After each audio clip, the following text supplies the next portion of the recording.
Албетте бул залда отургандар, бул жерде отургандар албетте сөзсүз түрдө ар кандай ойлор менен аларды болуп, максат маселесинде тандай албай, не кылсам, бул ишти кылсам, стройка кылсам, мындай ушундай маселелерде ойлонуп келгенсиздер. Негизи эле максат маселесин тандашта кандай кылам деген суроо келип чыгат.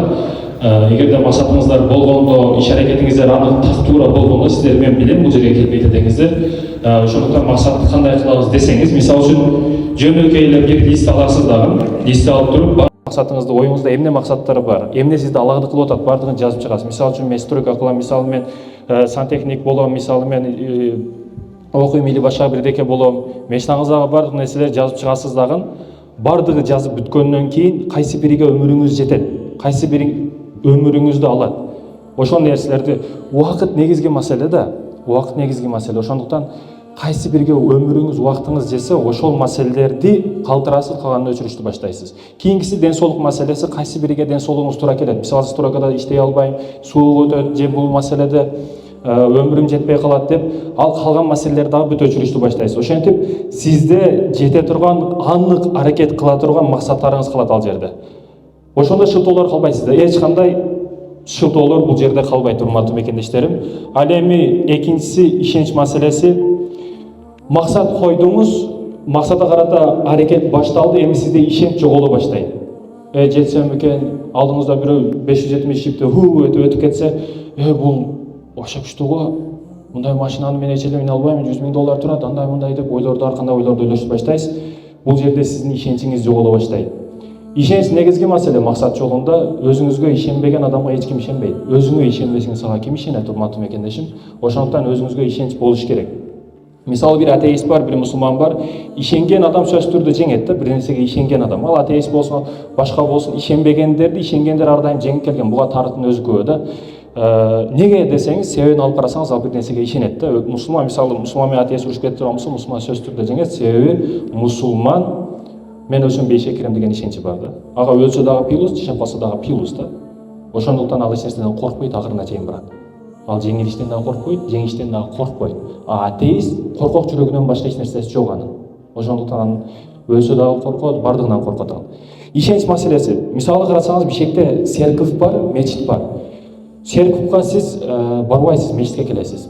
Воскресенье күнү, базар күндөрү церковьга христиандар чогулат. Сиз жума күнү мечитке барасыз. Эмне үчүн жума күнү мечитке барасыз? Воскресенье күнү церковьга келбейсиз. Себеби сиз мусулмансыз, сиз Кудайга ишенесиз. Сизди ишенчиңиз ушунчалык даражада күчтүү, мен ушул Кудайдын буйругун аткарсам, орозо кармасам, намаз окусам, жакшы иштерди кылсам, бейишке кирем деген түшүнүгүңүз бар. Ошондуктан ошол нерсеге аракет кыласыз. Ошол нерсе ишенч сизди ошол мечитке алып келет, ордуңуздан тургузат, аракет кылдырат. Көрдүңүзбү? Ишенч негизги маселе экен. Ишенч сиздин ордуңуздан тургузат, аракетке түртөт экен. Ошондуктан ишенч болуш керек сөзсүз түрдө. Максатыңызга жетишке ишенч болбосо, сизге эч ким ишенбейт, эч кандай ишенч болбойт. Ошондуктан бул негизги маселе. Ишенч экен экинчиси. Максатка карата, максат койдуңуз, максаттан кийин ишенч болуш керек экен сөзсүз түрдө. Ал эми үчүнчүсү туруктуулук. Туруктуулук не десеңиз, мисалы Чуркаш боюнча чемпионат болуп атат. Чуркаш боюнча спортсмендердин бардыгы тренировка кылып келет, тренировка кылып мен жеңем деп келет да.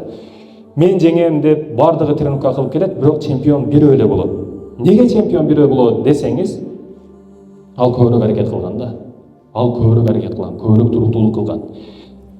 Жашоодо ушуну билип алыңыздар. Мисалы ата-энеге бир жаш бала келет дагы, жаш бала келип, ата-апа мен ушундай адам болоюн, же кандай университетке тапшырайын, же кандай мектепке кирейин десе, баягы ата-эне карап туруп, кызыкканыма тапшырып балам дейт да. Точно багытты ата-эне дагы бере албайт. Себеби ата-энеге ата-энеси ошентип насаатты берип койгон.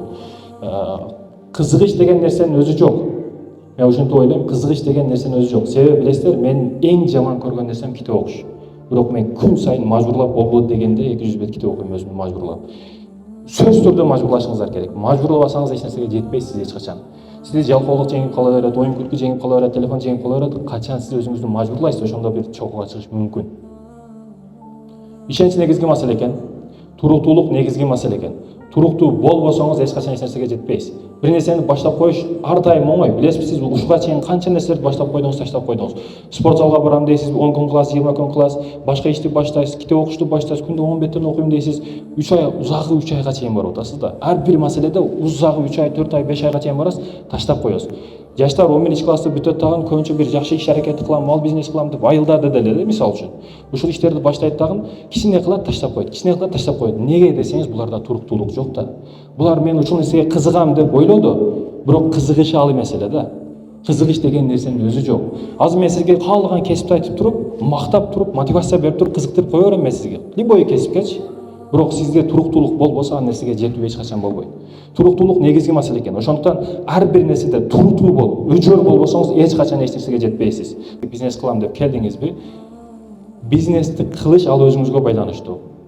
Мен же менден кийин сүйлөй турган адам, мага чейин сүйлөгөн адамдар сизге анык түрдө бизнести мындай бизнес кылсаң мынча пайда калат деп туруп сөз түрдө мынча пайда калат, мындай деп статистиканы нак түрдө чыгарып бере албайт. Себеби мен эмне үчүн сиздин үчүн айта албайм мындай бизнес кыл деп. Себеби сиздин чөнтөгүңүздү мен өзүңүздөн башка эч ким билбейт да. Мен билбейм да сиздин чөнтөгүңүздү. Сиздин жөндөмүңүз кайсыл жакка жетет мен билбейм да. Сиздин карманыңыз кандай аны мен билбейм. Мага окшогон башка бирөөлөр эч ким билбейт. Ал өзүңүздүн ушул адам кээ бир маселелерди өзү кылышка туура келет жашоодо. Өзү тандашка туура келет. Мисалы кабырда жалгыз болот, түнү караңгыда жалгыз болот, ошол сыяктуу эле кээ бир маселелерди өзү кылышка туура келет. Ошолордун бири бул бизнес маселеси. Бизнес маселесинде өзүңүз тандашыңыз керек, кайсы жолду болбосун. Да акчага келип да калат бардык нерсе, бирок бардыгы нөлдөн чыккан да. Алдыңызда турган биз дагы нөлдөн чыкканбыз. Мисалы урматтуу мекендешим, неге бизнес кылыш керек десеңиз, мисалы ким Вьетнамга барган? Вьетнамга баргандар колуңузду көтөрсөңүздөр, ким Вьетнамга барган? Эжеке барыптыр. Вьетнамга барсаңыз бир да тилемчини көрбөйсүз. Жолдо кайры сурап отурган тилемчини көрбөйсүз да. Мен кече жакында Вьетнамга келдим. Вьетнамда ошондой адам көрбөйсүз. Неге десеңиз, буларда мамлекет берген жумуш бар, мамлекеттик фирмада, компанияда башкада иштешет да, иштешет. Андан сырткары ар биринин өзүнүн бизнеси бар да. Мисалы жөнөкөй баягы мороженое сатабы, сок сатабы, ар биринин каждый адамдын өзүнүн бизнеси бар экен. Бизнес болот. Булардын өзүнүн жеке бизнеси бар. Мамлекет неге өзүнүн бизнеси бар десеңиз, буларда себеби мамлекеттин берген айлык өтө аз $200 деле түзөт экен да. $200. Бул эч нерсеге жетпейт. Неге айтып жатам буларды? Урматтуу мекендештерим, мисалы 20 жаштагы бала, бул жерде 20 жашта керек балдар бар экен. 20 жаштагы бала дейли. 20, 30, 40, 50, 20, 30, 40, 50, 30 жыл бар экен. Bir adam, bir жаш бала, 20 жаштагы бала ай сайын $200 иштей турган болсо, бул өмүрүнүн эсебин чыгаратабыз азыр. Bir адам, 20 жаштагы жигит bir айда $200 иштесе, 12ге көбөйтсөк, жалпы канча болот? $2400 болот экен. $2400 болот экен. Эми $2400, 20 болсо 30, 40, 50, 30 жылга көбөйтөбүз, канча болот? 2400 көбөйтүү 30. $72.000 болот, а? $72.000 түзөт экен. Сиздин өмүрүңүздүн жыйынтыгы чыгып калды бу жердечи. $72.000. Bir квартира дагы бербейт буга. Өкүнүчтүүсү. Азыркы инновацияны, азыркы өнүгүүнү эсепке алсак, сиз 2050-де аяк багып иштеп каласыз бул акчаны. Ал учурда сизге эч качан бирдекени карматып койбойт. Ошондуктан маани бере турган маселе бул маселе ушул анык. $72.000 түзөт экен. Бирок ну деген жери бар. Siz ayına $200'dan çoğultuş için yok degende $500 işleşiniz gerek. Nege deseniz, sebebi siz 100% anık türde berişiniz gerek bolgan, kalasanız berişiniz gerek bolgan, акчаңызды сөзсүз беришиңиз керек болгон жерлер бар да. Ал өзүңүз баскан турганыңыз, курсагыңыз, ата-энеңиз, бир туугандары, бермейлериңиз бар, алмайларыңыз бар, айтып ушулар. Сөз түрдө $500 тапканыңызда сиз $200 чогулта аласыз. Көрдүңүзбү? Демек сиз сөзсүз түрдө бизнес кылышыңыз керек экен. Баягы ким айткан деп билбейм, азыр точно эстей албай атам.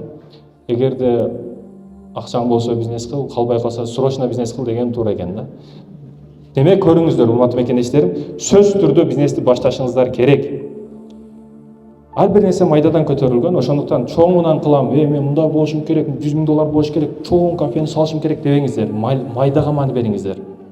Майдада береке бар. Пайгамбарыбыз айтат, эң азы күн сайын улап турганы, аз гана болгону күн сайын улап турганы эң жакшы дейт. Филиалга маани бериңиз, азга. Кафени чоң кылып салгандан көрө көбүнү биз көп болобуз, жер алышат, арендага башка алышат, чоң кафени салып, клиент келсе келди, болсо жок, ал банкрот болот. Мисалы эрте мартта уже шоролор чыгышты баштайт. Шоролорду билесиздер да, шоро каждый адам ичет. Бул шоролор чоң магазин жок. Чоң кылып ачкан эмес. Бир эки чоң мындай иш турат. Булар филиал.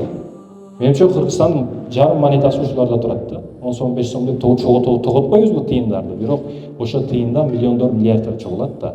Мен дүйнөлүк деңгээлде Илон Маскты мисал келтирейин деп аткан жерим жок, себеби биз Кыргызстандабыз. Мен жөнөкөй түшүндүрүп атам, ошого аракет кылып атам сиздерге. Ошондуктан жөнөкөй майдасыга маани беришиңиздер шарт.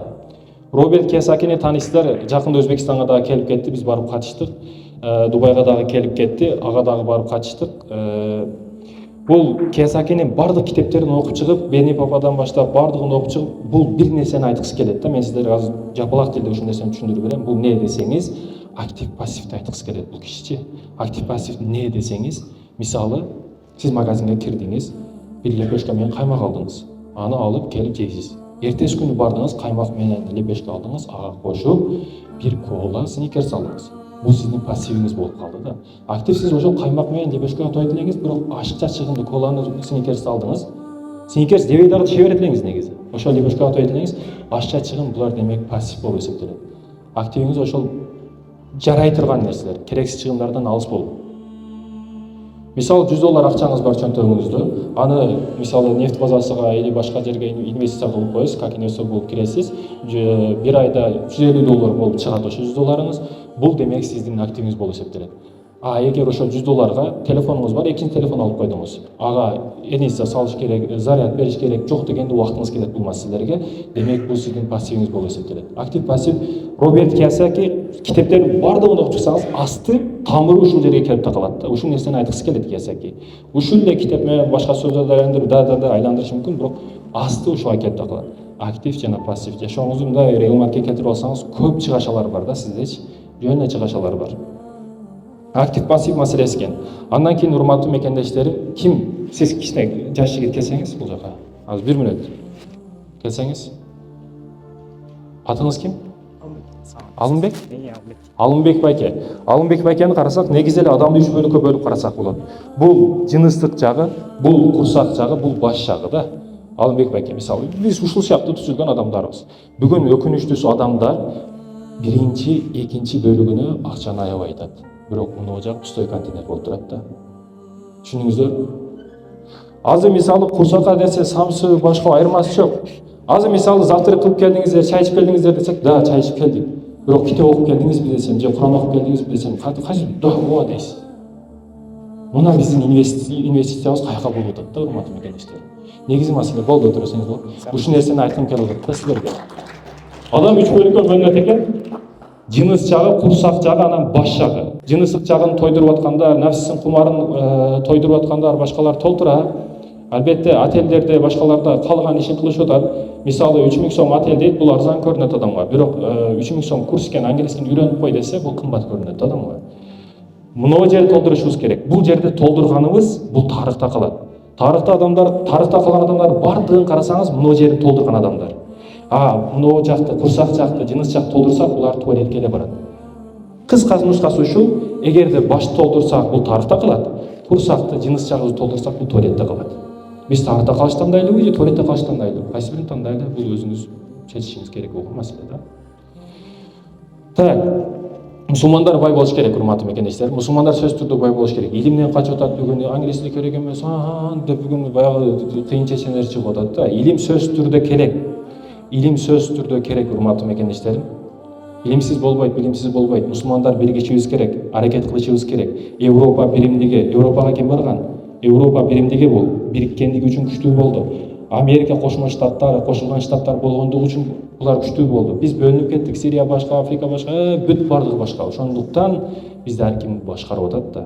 Качан биз бириксек күчтүү болобуз, ошондо жеңебиз. Мусулмандар бай болуш керек. Эски заводдорду карасаңыз, бүт директору орустар.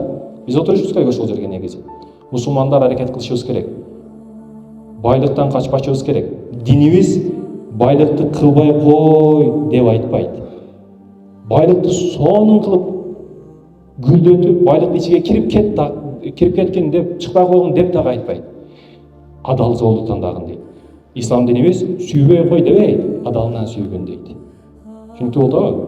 Мусулмандар байлык аракет кылышыбыз керек. Мусулмандардын колундан байлык кетип, мусулман эместерге өткөндүгүнө байланыштуу бүгүн мусулман мамлекеттерде эмне болуп атат? Ошол эле Газа, ошол эле Палестин, Сирия өз үчүн ичинен чыкпай калдык го. Неге десеңиз, ал диний түшүнүгү жок адамдарда, туура эмес түшүнүгү бар адамдарда, атеисттерде, буларда Кудайдан коркуу сезиминин өзү жок да. Бул мисалы жолдо кетип атасыз, чочконун эти турат, мен муну жебейм, арам себеби. Булар жей берет, себеби адаларга түшүнүктүн өзү жок да. Себеби Кудайга түшүнүктүн өзү жок. Мусулман ошондуктан бай болуш керек экен. Бул нерсеге аракет кылышыңыз керек экен, урматтуу мекендештерим. Андан кийин кайгырба. Бүгүн көп адамдарды карасаңыз, стресстин ичинде, стресске түшүп калдым, депрессияга түшүп калдым, башка. Мен стреске түшөйүн деп өтө аракет кылдым, бирок түшпөй койдум эчелечи. Кантип түшөсүздөр билбейм, эч түшүнбөй койдум ошол адамдаргачы. Түшөйүн деп ойлонуп көрдүм да, кандай да сиздин башыңызга келбеген күчтүүрөөк проблемалар бар менде дагы. Айтсам азыр мына жерге дасторкон кылсам, ачыл дасторкон болуп кетет бул жагычы. Сизден көбүрөөк проблемаларым. Ал ден соолук маселе, ал бизнес толтура, карыз маселесине толтура. Бирок адам кайгырып бир нерсени чече алабы жокпу? Албетте жок. Адамда, урматтуу мекендештерим, адам келечекти ойлоп коркот. Келечекте үй алышым керек, машина алышым керек, мындай болуп калса эмне болот, банкрот болуп калсам эмне болот? Келечектен коркот, өтмүштү ойлонот. Өтмүштө ушундай болуп калды эле, мектепте уят кылып койду эле эжеке, мындай болуп калды эле. Өтмүштү ойлоп өкүнөт, келечекти ойлоп коркот. Анын натыйжасында бүгүн күнүн дагы өлтүрүп алат да. Сиз келечектен коркпошуңуз керек, өтмүшкө өкүнбөшүңүз керек. Өтмүштүн эшиктерин күрүчтөп салыш керек. Келечекте ушул максатыңыз сиз эле көрүнүшүңүз керек. Алдыга аракет кылышыңыз керек. Сиз мындай жерде турасыз, сиз секирешиңиз керек, бул жак көрүнбөйт. Секирешиңиз керек, же кетип калышыңыз керек. Все, болду, кетишиңиз керек. Мына жерден тура берсең, мага не пайда? Турабы? А сиздер просто так турасыздар да ошол жерде. Же алдыга жылбай атасыздар, же кетип калбай атасыздар да. Ошондуктан аракет кылышыңыздар керек. Кайгырбашка. Бул да көп нерселер жардам берет. Мисалы зикир, Кудайды эстөө. Бирок Кудайды эстеп отура берсеңиз дагы, баягы жан дүйнөңүздөгү кайгы проблемалар кайра чыгып кете берет сизге. Неге десеңиз, себеби сиз проблеманын өзүн чечкен жоксуз да. Проблема турат, анын үстүнө зикир кылтасыз. 100 жолу, миллион жолу болуп кетти, бирок жүрөгүңүздө тынчтык койду. Неге десеңиз, проблема чечилгени жок. Проблеманы чечи, анан кийин зикир кыл. Туурабы ушундай, урматтуу мекендештер? Кайгырбаш керек.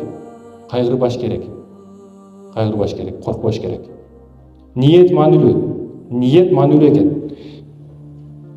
Мынау Сауд Арабия, араб мамлекеттерине барсаңыз, ошо Эмираттардан баштап мындай KFC сыяктуу өтө ашканалар бар, атын атабай эле коеюн. Ошол ашкананын башчысы бул Палестин жактан болот, арабтар келген, ошентип бизнес кылган. Бул ниет кылганда ушундай ниет кылган да. Мен ушул ар бир сатылган чыны тамактан 1 реалдан ихсан кылам, садака кыламын деп ниет кылган. Ошол учурда ага окшоп кухня ачкандар, ачып, ошол нерсени саткан адамдар 100дүн тегерегинде болгон. Бул 100дүн ичиндеги бир адам болуп атат да, мындайча айтканда. Анын рецептин бул дагы билет, булар дагы билет, 100гө жакын адам. Ошол нерсени сатып атат. Бирок бул өнүгүп, өсүп, азыр бүт араб эмираттарынын мамлекеттеринде бар да мына ашканалар. Бул эмне үчүн мынчалык өнүгүп кетти? Эмне үчүн мынчалык өсүп өнүгүп кетти, филиалдарды ачып ар бир нерсесинен пайда кылды десеңиз, бул бизнесине Аллахты шерик кылды да. Аллахты шерик кылгандыгы үчүн өстү. Сиз максат жолуңузда барганыңызда, мисалы жөнөкөй англис тил үйрөнүп жеке өзүм үйрөнүшүм керек дебешиңиз керек да. Эл үчүн, коомду өнүктүрүшүм үчүн, дүйнөлүк деңгээлде сабактарды уюштуруп өтүшүм үчүн англис тил сөзсүз түрдө керек. Европа өнүгүп атат, Америка өнүгүп атат, ал жерде барып кызматташым керек, Кыргызстандын досу түшүм керек. Ушул сыяктуу тармакта кенен ойлонсоңуз, сиз качан өзүңүз эле эмес, жеке Кыргызстандын атын ойлосоңуз, сиз Кыргызстандын дуасында болосуз да. Түшүнүктүү болду? Жаш бала ыйлап дуа кылса, ошонун дагы сиз дуасында болосуз, качан сиз өзүңүздү ойлобой, мамлекетти ойлосоңуз.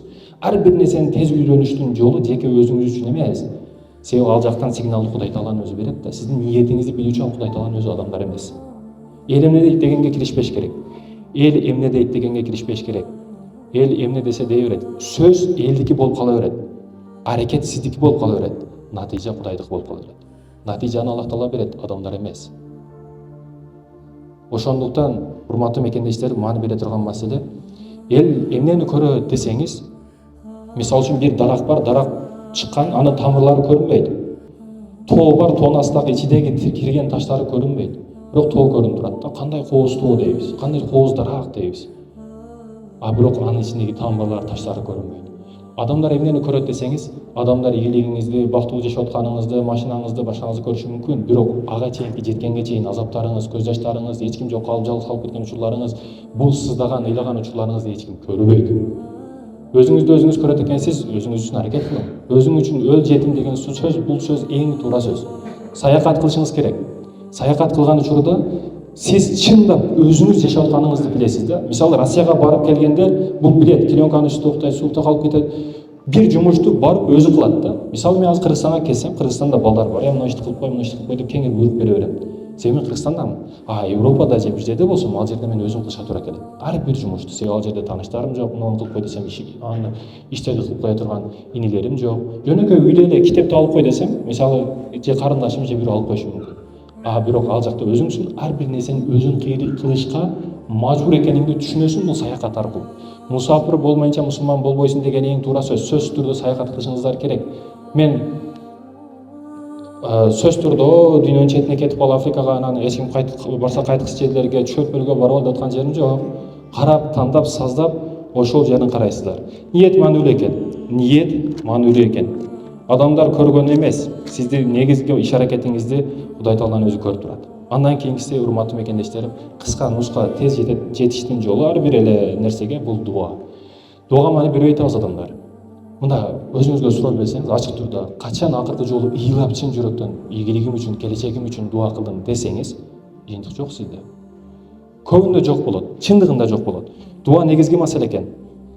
Абдуллах ибн Масуд радиаллаху анхудан риваят кылган хадисте пайгамбарыбыз саллаллаху алейхи вассалам айткан, вакыя сүрөсүн окуган адам кедей болбойт дейт. Вакыя сүрөсүн окуш, ата-эненин дуасын алыш, эже сиңдил бир туугандарга мамиле кылыш, эл жерге кызмат кылыш, садака кылыш, булар мындай менсилбегендей көрүнөт. Бирок бардык бай адамдар буларды кылат да. Буларды кылсаңыз мен 100% бай болуп кетесиң деп айтпайм. Бирок бай адамдардын бардыгы ушул иштерди кылган да. Азыр дагы кылат. Ал каала мусулман болсун, мусулман болбосун. Биз Роналду мынча садака кылды, Месси мынча ихсан кылып атат деп атабыз. Көрдүңүзбү? Натыйжа кайыкта, урматтуу мекендештер. Азыр 1000 сомуңуз барганда 10 сом бербесеңиз, эртең $1 миллион болгондо сиз $1 миллион бербейсиз. Азыздан баштай бериш керек бул маселени. Дуа негизги маселе экен. Вакыя сүрөсүн шамдан кийин кутандын ортосунда окушуңуз керек. Шам кутандын ортосунда Вакыя сүрөсүн окушка аракет кылыңыз. Себеби ошол учур берекелүү учур. Вакыя сүрөсүн ошол учурда окуңуз. Абдуллах ибн Масуд өлө турган болуп өлүм төшөгүндө жатып калат. Өлүм төшөгүндө жаткан учурда ошол учурдагы Усман ибн Аффан халифа, президент мындайча айтканда, ошол үчүн президент келет. Азыр да мисалы бизде күчтүү спортсмендер, күчтүү адамдар ооруп калса, президенттер эме кылат го, убактанча калды. Болот убакыт.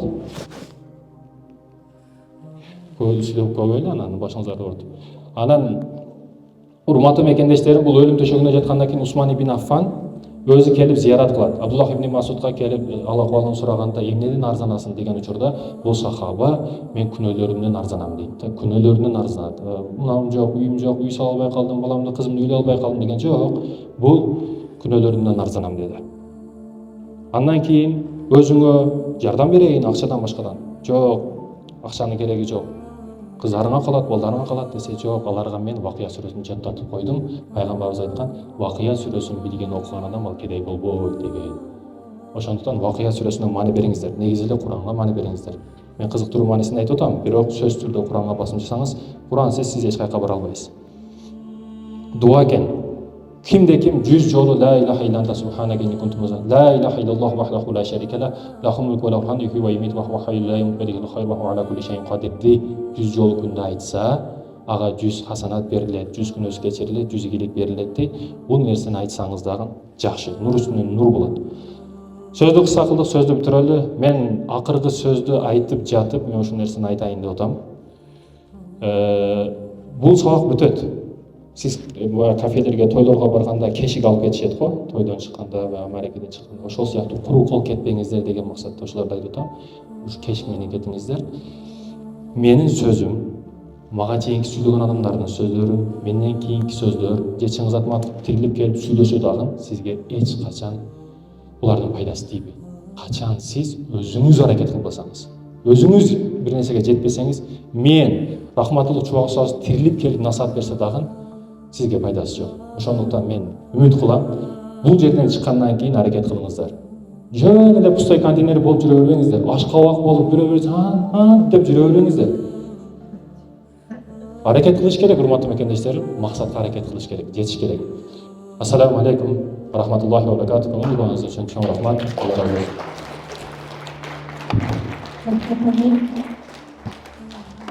болсун. Men o'ylayman baribir